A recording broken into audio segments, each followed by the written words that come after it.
Voles. Voles are a microtine rodent related to mice, but they're not mice. They have these beady eyes. Their ears don't stick up like mice, and they have very short tails. Tails only about that short.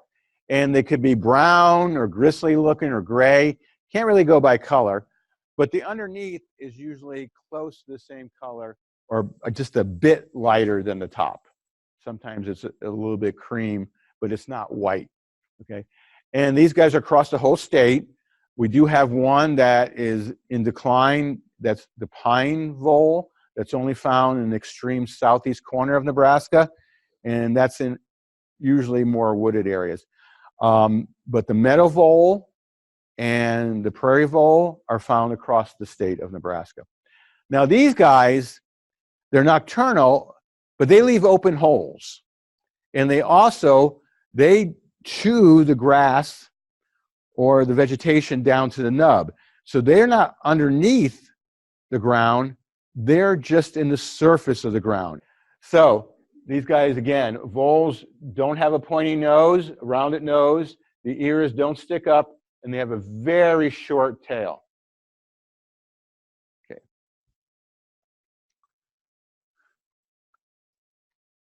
So this is what they do.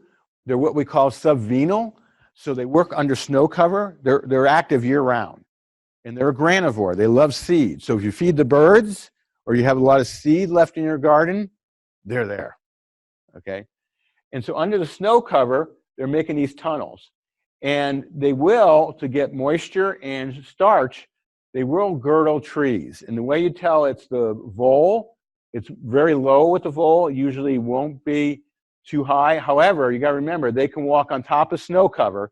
So if the snow is a foot high, they can chew up to a foot and 2 inches high because they're walking on top of the snow. Now, the way to tell it's a vole, you look at this damage, and if the little teeth marks are 1/16 of an inch, that's a vole. If the teeth marks are 1/8 of an inch, then that's something else. And if the teeth marks are 1/4 of an inch, that's something else. But if they're down to 1/16 of an inch, the individual teeth, so there's 2 teeth hitting, each a 1/16 of an inch, together 1/8 of an inch. That's the vole. One thing about they love to do, they love to live in the mulch around, when people mulch like Mount St. Helen, okay, they'll live in the mulch and then they eat. It's like nirvana. It's like a buffet next to your house, your bedroom, you know. So you want to always make sure you pull that mulch away from the tree and then put protection in there and then push the mulch away.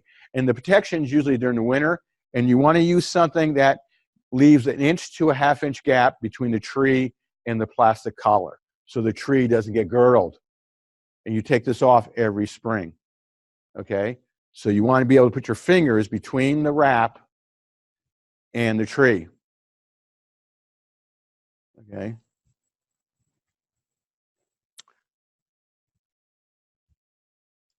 Here, and here you get, this actually is right here on East Campus. And again, so when the snow's gone, this is what you see.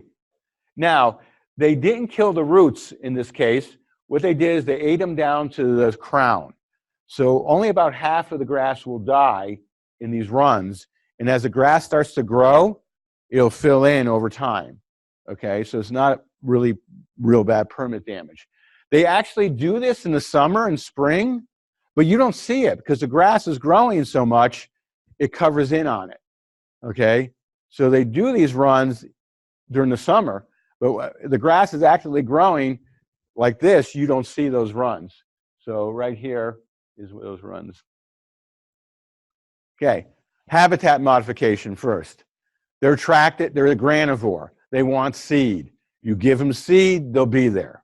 Okay, so they're not using the grass crowns as their main food supply. They're using the seed in the yard, and they're making these tunnels to go.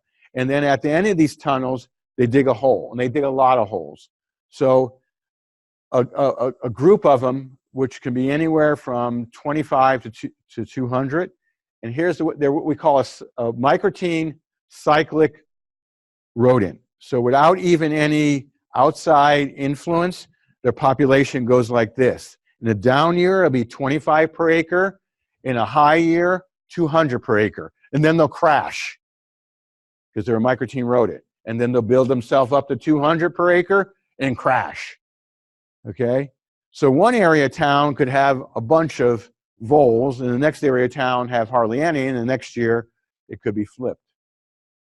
And that's just their natural life cycle. Big highs and lows. Okay. So again, not having that. Now they can be trapped. You can put, when you're trapping these, I put several of the snap traps. Again, you got to make sure there's no animals. If you have animals, what I get is like a shoebox.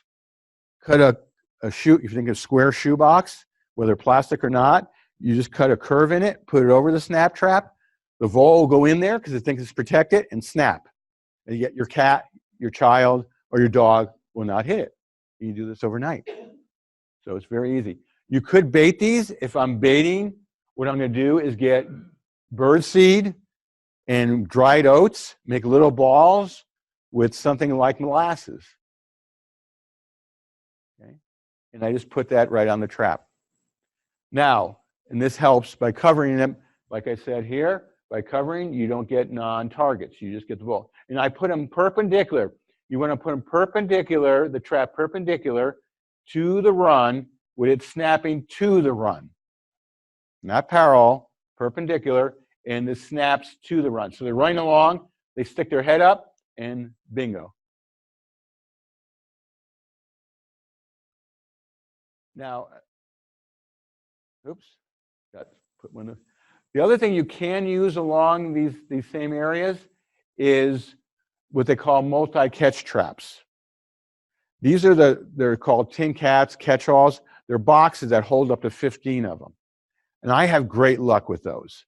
I put the multi-catch right adjacent, perpendicular, as a trap, no bait in it. And if I catch one, I catch 5 a night. They follow each other. If I don't catch any, I wait 2 nights and move it. And these things, you wind them up, you put it next to there, you put no bait in it. It's a dark tunnel. It goes in, it flips them in the chamber. And they'll be alive in the morning, but these traps are made out of aluminum, and you can put them in a bucket of water and drown them if you want. Or if you don't want to do that, you can feed them to your pet snake. You know, a lot of things you can do with them, but it's up to you. Okay. Any questions on voles? There are toxicants out there for voles. I want to discourage you from using toxicants on voles. One, there's no toxicant that's going to kill a vole quicker than 5 days. You don't know if you killed the voles.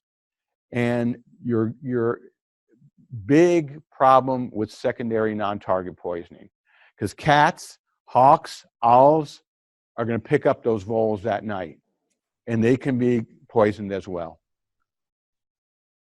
But we do have several neb guides on my website. One is just on using the burrow builders. And it's a whole guide just for using those.